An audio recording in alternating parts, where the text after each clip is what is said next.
Bonjour, chers adhérents de l'Université du temps libre de Tarbes et de Bigorre. Voici la vidéo numéro 8 du cours sur les mythes. Nous sommes actuellement donc avec le chapitre 3 de la Genèse. Je voudrais revenir auparavant sur la vidéo numéro 7 que vous avez peut-être regardée, qui vous annonçait la projection sur l'écran de textes et d'illustrations que vous n'avez certainement pas vu. Cela est dû à une erreur technique de ma part, donc je vous prie de m'en excuser et j'essaierai de la réenregistrer sans faire les mêmes erreurs techniques. Pour le moment, donc, voici la vidéo numéro 8, Genèse chapitre 3. Dans la vidéo numéro 7, nous avions vu le début de ce chapitre 3 et j'avais rappelé, ce que je vais faire à nouveau maintenant, que dans le chapitre 2 de la Genèse, le couple humain fabriqué par le dieu potier Adonai Elohim avait été placé par lui dans le jardin d'Éden et que Adonai Elohim lui avait donné des prescriptions alimentaires et en particulier un interdit alimentaire, versets 16 et 17 du chapitre 2 que je vous relis. Et Adonai Elohim ordonna à l'humain en disant: de tous les arbres du jardin, manger tu mangeras, mais de l'arbre de connaître bien et mal, tu n'en mangeras pas, car au jour où tu en mangeras, mourir, tu mourras. Donc l'interdiction, vous voyez, était claire et c'est de cela dont il va être question ici. Donc, cette interdiction alimentaire est au début du chapitre 3, donc nous avons l'apparition du serpent qui vient tenter, si l'on peut dire, ou dire à la femme de manger de cet arbre. Nous avions donc vu le début du chapitre et nous avions vu donc comment le serpent s'adressait à la femme. Je vais vous remettre le texte en vidéo de façon que ça soit plus clair. Voilà, donc nous en sommes là. Vous voyez, chapitre 3, Genèse 3, 1 à 24, hors du jardin d'Éden, avec la traduction très littérale de Vénin qui nous permet de mieux serrer le texte hébreu. Donc, nous avons vu ceci du verset 1 à la fin du verset 5. Donc, il était question du serpent sur lequel je reviens, et précisément parmi les illustrations que vous auriez pu voir, il y a celle-ci qui nous montre le fameux Ouraéus, le serpent qui est sur le front de tous les pharaons, donc image que vous pouvez trouver n'importe où, et quantité donc de pharaons nous apparaissent ainsi, avec le serpent, le fameux cobra, donc Ouraéus, qui est un mot latin, est dérivé de l'égyptien, je l'avais dit. Vous aviez une autre illustration ici, voilà, détachée, où on le montre de face, ce fameux cobra, donc symbole de puissance chez les pharaons. Je n'y reviens pas, et nous revenons à notre texte de la Genèse. Si je peux le mettre en plus grand, je le remettrai tout à l'heure, car je voudrais parler donc des valeurs symboliques du serpent au Proche-Orient. Égypte, l'Ouraéus, on vient de le revoir, j'en avais parlé longuement. Je passe à la Mésopotamie avec l'épopée de Gilgamesh. Je vous rappelle aussi ce qui avait été vu. Donc, le héros de l'épopée Gilgamesh est à la recherche de l'immortalité. Il apprend l'existence de Utnapishtim, le héros du déluge, qui lui a obtenu gracieusement des dieux cette fameuse immortalité. Et donc, Gilgamesh va le trouver. Et Utnapishtim lui dit, eh bien, il existe une plante de jouvence, donc d'immortalité, qui est au fond de la mer, tu plonges, tu vas la chercher et tu auras l'immortalité. Gilgamesh plonge, c'était une plante épineuse, mais il la rapporte, il la pose sur la berge, il se délasse, ensuite en prenant un bain. Pendant ce bain, le serpent arrive, lui ravit la fameuse plante de jouvence, en partant laisse sa vieille peau, autrement dit, il laisse sur la berge sa peau de mortel, et il est devenu immortel. Donc c'est ce que nous avions vu dans l'épopée de Gilgamesh, et je voudrais revenir sur la fin de ce que je vous avais lu dans cette épopée. Donc nous avions au verset 270 ceci, c'est Utnapishtim qui s'adressait à Gilgamesh, qui lui disait « Si tes mains s'emparent de cette plante, tu auras trouvé la vie », sous-entendu immortelle. Et au verset 289, nous avions ceci, « Sur le champ, le serpent rejeta ses écailles », donc il rejeta sa mortalité, et il devint immortel. Donc la fameuse plante de jouvence, elle est bien connue en Mésopotamie sous le nom de plante de vie, comme plante médicinale, et vous voyez donc qu'elle aurait apporté l'immortalité à Gilgamesh. Après l'Égypte et la Mésopotamie, passons à la Grèce pour le symbolisme du serpent. Je prendrai 3 exemples parmi les plus connus. D'abord, Athènes. Le premier roi mythique d'Athènes s'appelle Kékrops. Il était représenté mi-homme, mi-serpent. Et il était honoré à l'Érectéion, le sanctuaire le plus vénéré de l'Acropole. Si vous avez des souvenirs d'une visite à l'Acropole, vous avez certainement vu le Parthénon, bien sûr, qui retient notre attention. Et quand nous arrivons en face du Parthénon, nous avons sur la gauche le petit Érectéion avec les fameuses cariatides. Donc, c'est cet Érectéion qui était le tombeau du fameux Kékrops. Et je voudrais souligner que pour les Athéniens, le temple le plus important de l'Acropole, c'était l'Érectéion. Donc, vous voyez, tombeau de Kékrops, mi-homme, mi-serpent. Passons à Delphes, le lieu de l'oracle d'Apollon. Apollon n'a pas été tout de suite le maître de cet oracle. Il a dû auparavant vaincre le serpent Python qui en était le possesseur. Remarquez au passage la liaison entre le serpent Python et le nom de la femme qui disait les oracles, la Pythie. Je referme la parenthèse. Donc, le premier maître des lieux, c'était le serpent Python. Apollon le tue et devient le possesseur. Passons à Épidore. Vous avez sans doute en tête le fameux théâtre d'Épidore qui est si beau. Si vous avez visité le site, sur lequel on ne voit pas grand-chose en dehors du théâtre, donc, peut-être êtes-vous allé au bord de la fameuse Tholos. Une Tholos, vous en avez un bel exemple à Delphes, en bas du sanctuaire, édifice circulaire dont les archéologues français ont relevé quelques colonnes. Donc c'est cela une Tholos. À Delphes, elle a été relevée par les archéologues français. À Épidore, elle est au ras du sol. On ne voit que les fondations. Mais on pense généralement que dans cette fameuse Tholos d'Épidore, il y avait les fameux serpents, guérisseurs évidemment, qui sont liés au culte d'Asclépios en grec, Esculape en français, le dieu, le demi-dieu d'abord, puis le dieu qu'on venait implorer à Épidore pour les guérisons. Et donc notre Esculape, il est représenté chez les Grecs portant un bâton enlacé par un serpent, ce qui a donné notre fameux caducée des médecins et des infirmiers.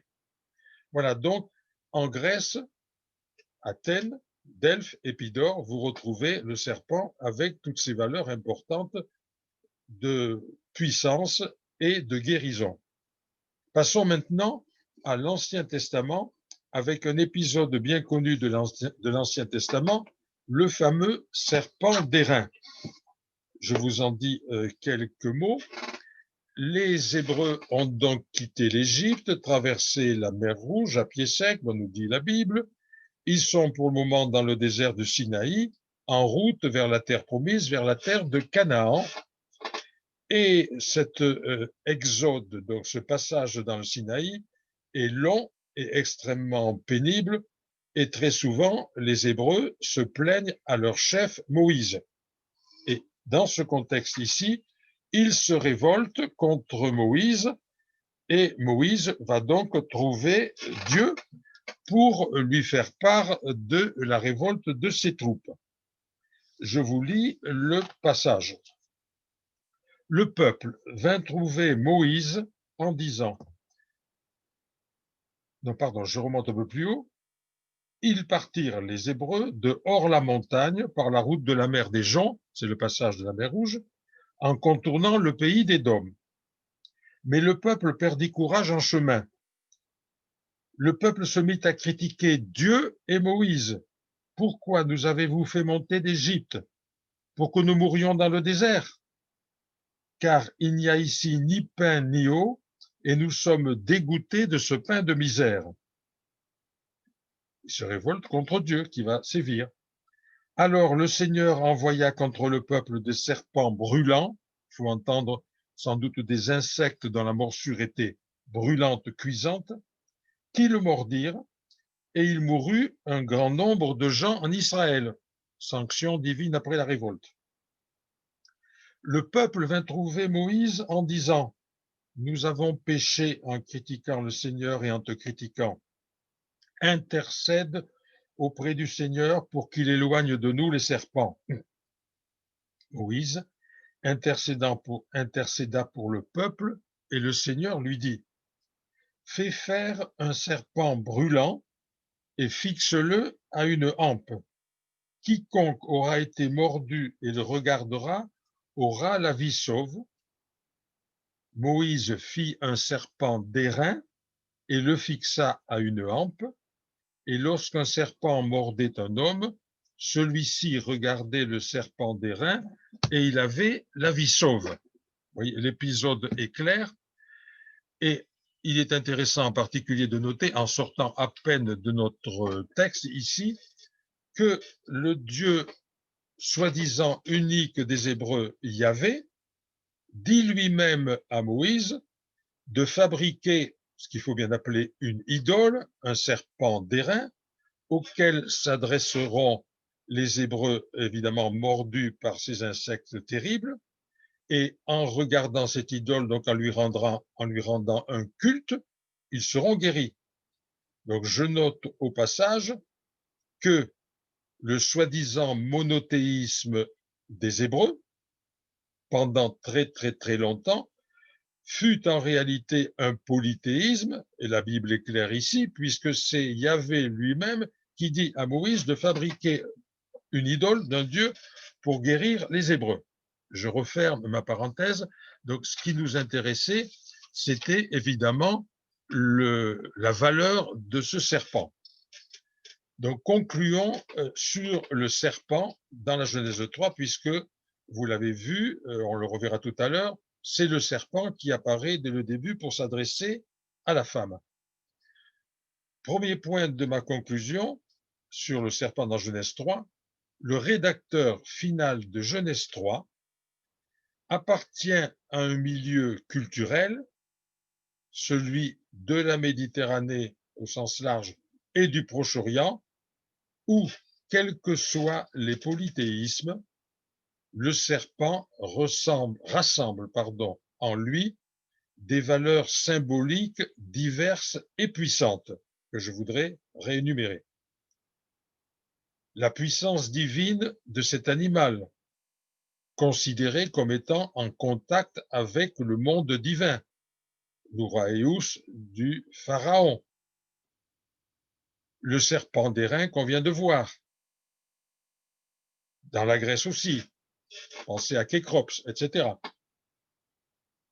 Donc, symbolisant la puissance et le contact avec le divin, symbolisant et protégeant le pouvoir royal, pensez à l'Uraeus égyptien et à la Grèce, Kékrops, symbolisant et représentant l'immortalité, pensez à Gilgamesh et à son serpent qui vient lui ravir la plante de jouvence. Et bien sûr, symbolisant la guérison, pensons au serpent d'airain et à Asclépios à Épidore. C'est peut-être chez les Égyptiens que le serpent est le plus présent et relié à quantité de mythes. Ça, c'est une remarque en passant. Donc, ils avaient de quoi s'alimenter, c'est les Égyptiens. Pourquoi je dis cela? Parce que nous savons que depuis au moins le XVe siècle, avant Jésus-Christ bien sûr, le petit peuple hébreu fut en relation étroite avec l'immense et puissant empire du Pharaon, je dis bien depuis le XVe siècle. En 1483, il y eut une victoire remportée par un pharaon sur les peuples cananéens, parmi lesquels étaient les Hébreux. Et depuis cette victoire, donc, on peut dire que Canaan, la Palestine, les territoires environnants, étaient sous l'autorité du pharaon d'Égypte. Donc, vous voyez, les Hébreux, malgré eux, étaient sous influence égyptienne. Ceci pour souligner l'importance de l'Égypte par rapport aux Hébreux. Et il est évidemment incontestable que les premiers rédacteurs et le rédacteur final de Genèse 3 a été pénétré des mythes égyptiens. Deuxième conclusion, pensons à l'aspect quotidien d'un animal rusé. Or, le serpent, nous dit la Genèse 3 au début, était astucieux et ennemi de l'homme, évidemment. Et c'est d'ailleurs ainsi donc que l'auteur de Genèse 3 l'introduit dans notre récit. Et c'est le rôle qui lui fait jouer, bien sûr, de rusé. Troisième point sur le serpent dans Genèse 3, qui me paraît très important, l'exégèse chrétienne traditionnelle, donc remontant au 1er siècle du christianisme, a vu dans le serpent de Genèse 3 un être satanique, le grand adversaire de Dieu, une sorte d'anti-Dieu, autrement dit, le diable. Or, il faut bien le reconnaître, il suffit de lire la Bible attentivement, la Genèse 3 et la Genèse 2 aussi, on va le voir, ne nous dit rien du tout de tout cela, de ce serpent ennemi de Dieu. Dès le verset 1, on va le revoir, il est présenté comme l'une des créatures de Dieu, au même titre que toutes les autres, que tous les vivants. Et je vous rappelle, vous n'avez qu'à vous référer au chapitre 1 de la Genèse, aux 5 jours de la création. À la fin de chaque jour de la création, Yahvé Elohim dit « c'est bien », il est content de ce qu'il a fait. 5e jour, il a créé tous les animaux, parmi lesquels le serpent, c'est dit en toutes lettres, et il dit « c'est bien ». Donc, le serpent est une créature de Dieu et c'est quelque chose de bien comme toutes les créatures de Dieu. Genèse 1. Genèse 1, donc c'est quelque chose de, c'est un animal bon, et Genèse 3, il n'est pas du tout présenté autrement. Donc ça, c'était capital. Je reviens maintenant donc à l'endroit où nous nous étions arrêtés, et je vais tâcher de vous mettre le texte. Voilà, vous l'avez ici en principe, si voilà, j'arrive à vous le grossir suffisamment, puisque nous allons l'examiner de près. Voilà, peut-être je le grossis encore un peu. Voilà, donc je vous remets le titre. Genèse 3, hors du jardin d'Éden, traduction, donc très littérale de Vénin, qui est très pratique pour nous faire sentir le sens du texte. Donc nous avions vu, voyez, du verset 1 au verset 5. Et nous allons voir, donc c'était le dialogue entre le serpent et la femme. Et nous allons lire maintenant et étudier les versets 6 et 7. Je lis avec vous sur l'écran. Et la femme vit que bien était l'arbre pour manger et que désir était celui-là pour les yeux et convoitait l'arbre pour devenir intelligent, et elle prit de son fruit et mangea, et donna aussi à son homme avec elle, et il mangea, et s'ouvrirent les yeux de deux, et ils connurent qu'ils étaient nus, et ils cousirent du feuillage de figuier, et ils firent pour eux des pagnes. Il y a deux mots importants ici, c'est le mot désir, que vous voyez ici, et au-dessous, le mot convoiter. Le mot désir en hébreu, ta-wa, désigne un intense désir, dans plusieurs passages évidemment, de l'Ancien Testament. Le mot convoiter est du même ordre, c'est un participe passé d'un verbe très souvent utilisé pour désigner une convoitise très forte. Ce participe passé, c'est hamad. Cette convoitise très forte pousse à s'emparer du bien d'autrui.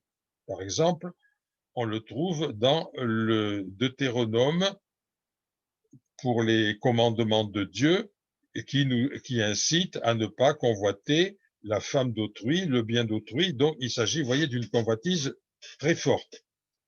Désir intense, convoitise très forte. Donc, c'est ce que nous avons ici. Avec elle, il mangea. Nous l'avons donc un petit peu plus bas ici. Avec elle, il mangea. Donc, notre serpent le plus astucieux de tous les animaux, vous le voyez en tête, or le serpent était astucieux plus que tous les vivants des champs. Donc, notre serpent le plus astucieux des animaux a parfaitement réussi son coup. Passons au verset 7. Et s'ouvrirent les yeux de deux, etc. Je relis quand même. Et ils connurent que étaient nus. Ils connurent. Ils ont donc la fameuse connaissance. Je rappelle que l'arbre auquel ils ne devaient pas toucher, c'était celui de la connaissance. On l'avait vu la fois précédente. Donc, ils ont la connaissance. Oui, ils voulaient avoir la connaissance du bon et du mauvais. Peut-être du bien et du mal, mais disons du bon et du mauvais, comme dit la Bible. Ils découvrent, ils ont une autre connaissance ici, ils découvrent leur nudité. Cette nudité, je dirais, elle est à prendre au sens réel, mais elle est surtout à prendre au sens symbolique, parce que la nudité dans l'Ancien Testament signifie la vulnérabilité. Il y en a de très nombreux exemples. Par exemple, après des batailles, on nous dit que le vaincu était nu. C'est une façon de dire qu'il est dépouillé de ses armes et qu'il tombe entièrement aux mains du vainqueur. Donc, il est vulnérable et il est faible. Donc, nudité égale vulnérabilité, faiblesse. C'est évident. C'est le cas ici. Ils découvrent cela.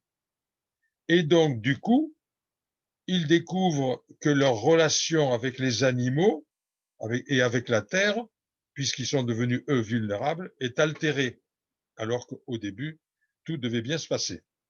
Ils découvrent aussi la honte, parce que vous voyez qu'ils se recouvrent avec des feuilles de vigne. Ils cousirent du feuillage de figuier, pardon. Et ils en font des pagnes.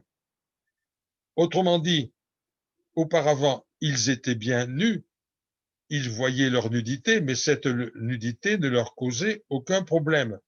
Maintenant, s'ils découvrent la honte, ils découvrent du même coup le besoin de se protéger et de couvrir cette nudité. Passons maintenant au à la deuxième partie, dialogue entre Adonai et Elohim, avec l'homme, avec la femme, sur ce qui s'est passé. Et ce dialogue, en réalité, vous allez le voir, a la forme d'un interrogatoire. Je lis le tout. Et ils entendirent la voix d'Adonai Elohim allant et venant dans le jardin au vent du jour. Et il se cacha, l'humain et sa femme, loin de la face d'Adonai Elohim. au milieu des arbres du jardin. Et Adonai Elohim cria vers l'humain et lui dit, « Où es-tu » Et il dit, « C'est ta voix que j'ai entendue dans le jardin, et j'ai eu peur parce que je suis nu et je me suis caché. » Et il dit, « Quel vis-à-vis t'a raconté que tu es nu? De l'arbre que je t'ai ordonné de n'en pas manger, as-tu mangé ?» Et l'humain dit, « La femme que tu as donnée avec moi, celle-là m'a donné de l'arbre et j'ai mangé. » Et Adonai Elohim dit à la femme, « Qu'as-tu fait là ?» Et la femme dit, « C'est le serpent qui m'a trompé et j'ai mangé. » Vous remarquez deux choses essentielles. Ce fameux dialogue, c'est un interrogatoire, dont je vais reparler, et ensuite, chacun des deux rejette la transgression, la cause de la transgression sur un autre. L'homme sur la femme sur le serpent. D'abord, voyons donc le dialogue. On voit, je reviens sur notre Adonai Elohim qui se promène dans son jardin. Et une autre remarque aussi, évidemment, nous connaissons la suite, mais imaginons quelqu'un qui n'a jamais lu ce récit. Avouez qu'il va de surprise en surprise, de suspense en suspense. Et là, nous sommes au point culminant du suspense. Après le dialogue du serpent, après que la femme a cédé au serpent, voici la surprise d'Adonai qui se promène dans son jardin. Il se promène dans son jardin parce qu'il en est le légitime propriétaire, et c'est, remarquez la belle expression, au vent du jour, voilà, au petit matin, il vient faire son tour de propriétaire, il vient vérifier si tout va bien. Il ne sait pas ce qui s'est passé, ça c'est capital, puisqu'il pose la question, « Où es-tu » Il ne voit pas l'humain. Le fait qu'il ne sache pas ce qui s'est passé ne doit point nous surprendre, puisque notre Adonai Elohim, n'oublions pas, on l'a vu, Dieu potier, c'est un Dieu, voilà, qui est en quelque sorte victime, dans tout le Proche-Orient, de l'anthropomorphisme. Comme les autres dieux du Proche-Orient et de la Grèce, ces dieux-là ne savent pas tout. Quantité de légendes nous montrent les dieux ignorants chez les Égyptiens, les Mésopotamiens, les Grecs, et donc ignorants et pouvant être trompés. Eh bien, c'est le cas de notre Adonai Elohim, il ne sait pas ce qui s'est passé. C'est capital. Alors, je reviens à la question, où es-tu?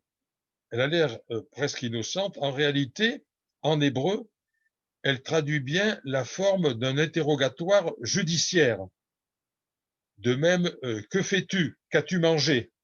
Donc, nous avons là le juge qui procède à l'interrogatoire. C'est capital. Et une fois que l'humain a répondu à la question, évidemment, Adonai Elohim sait qu'il a transgressé. Et donc, examinons maintenant la nature, en quelque sorte, de cette transgression, c'est-à-dire le fait que chacun des deux rejette la faute sur un autre. Ça, c'est capital. Cette transgression, bien sûr, va sceller la catastrophe, à savoir l'expulsion du Jardin d'Éden et les conséquences. Mais surtout, il faut bien voir de quelle couleur elle est parée, en quelque sorte. Ils ont transgressé l'interdit, oui. Ils ont transgressé l'interdit pour connaître le bon et le mauvais. Autrement dit, ils avaient reçu de Yahvé, d'Adonai Elohim, le refus, l'interdit de connaître le bon et le mauvais. Ils ont voulu acquérir leur autonomie en acquérant cette connaissance. Ils ont fait un premier pas vers l'autonomie.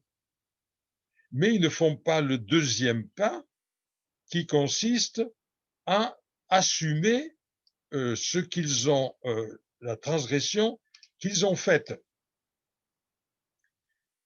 Pourquoi je dis cela? Parce que On peut comparer cet épisode à un épisode, je dirais, un peu semblable dans l'Ancien Testament.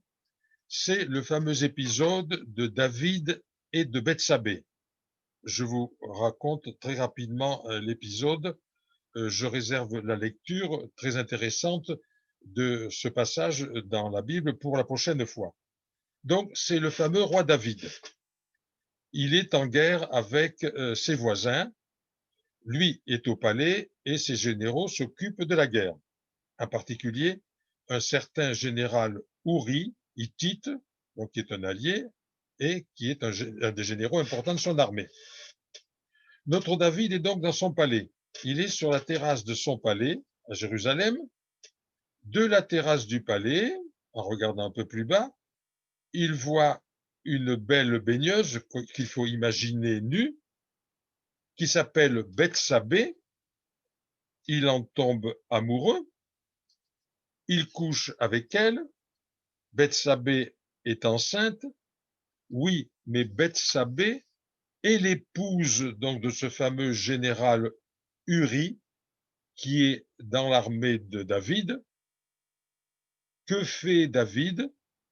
Il envoie Uri en première ligne en donnant à son entourage la consigne suivante: avancer avec lui contre l'ennemi, puis reculer pour qu'il se retrouve seul.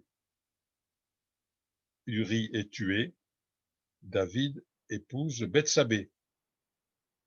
Mais le prophète Nathan vient trouver David et va lui faire prendre conscience de sa faute à l'aide d'une fable, justement, que je vous lirai la prochaine fois. Mais déjà, je veux souligner la différence. David reconnaîtra sa faute et du coup, la sanction sera en conséquence, autrement dit, moins importante que s'il n'avait pas reconnu, tandis que notre homme et notre femme ici ne reconnaissent pas leur faute puisqu'ils en rejettent la cause sur un autre. On l'a bien vu, l'homme sur la femme sur le serpent. Je vous remercie de votre attention.